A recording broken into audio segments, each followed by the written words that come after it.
on aborde tranquillement, en douceur et en délicatesse. C'est toujours ce qu'il faut faire avec le camion, d'accord ? Avec plus de 50 000 postes vacants, la pénurie de conducteurs routiers ne s'améliore pas en France. À Rouvroy, le centre de formation Aftral a mis l'accent sur le secteur en proposant lors de ses portes ouvertes une simulation quasi réelle de conduite d'un 15 tonnes.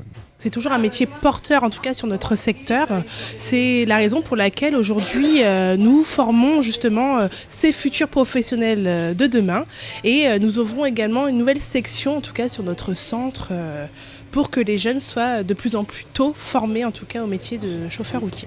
Un métier qui a forcément évolué ces dernières années. À l'Aftral, 2 simulateurs de conduite sont dédiés à la formation, ce qui facilite aussi l'appréhension du métier et encourage certains jeunes à changer d'orientation professionnelle. J'étais en formation cette année et c'est pas du tout un domaine qui m'a plu, donc j'ai voulu changer et depuis tout petit j'ai toujours rêvé de conduire. Je me suis moi-même acheté des simulateurs et donc je me suis dit pourquoi pas me lancer dans ça, surtout que j'ai quelques membres de ma famille qui sont en train de s'y mettre aussi. Et donc je suis venu là pour me renseigner et je savais qu'il y avait des simulateurs, donc je me doutais un petit peu qu'on pourrait essayer. Et donc je suis content d'avoir pu essayer et c'est vrai que c'est pas évident. Moi j'ai une voiture donc je conduis un peu comme avec ma voiture, sauf que c'est vrai que c'est pas pareil entre le poids, la longueur, la taille, la largeur, etc. Maintenant, on engage. Attention à la voiture blanche. Voilà. C'est fait aussi pour aider l'apprenant, pour lui apprendre. C'est-à-dire il n'a plus le souci de la boîte de vitesse. Tout est automatisé. Mais il a juste un petit peu à pouvoir se mettre à l'avant, à l'arrière. Il gère ses rétroviseurs, sa trajectoire et son gabarit. C'est tout ce qu'il a à faire. Et faire très attention à tout ce qu'il y a autour.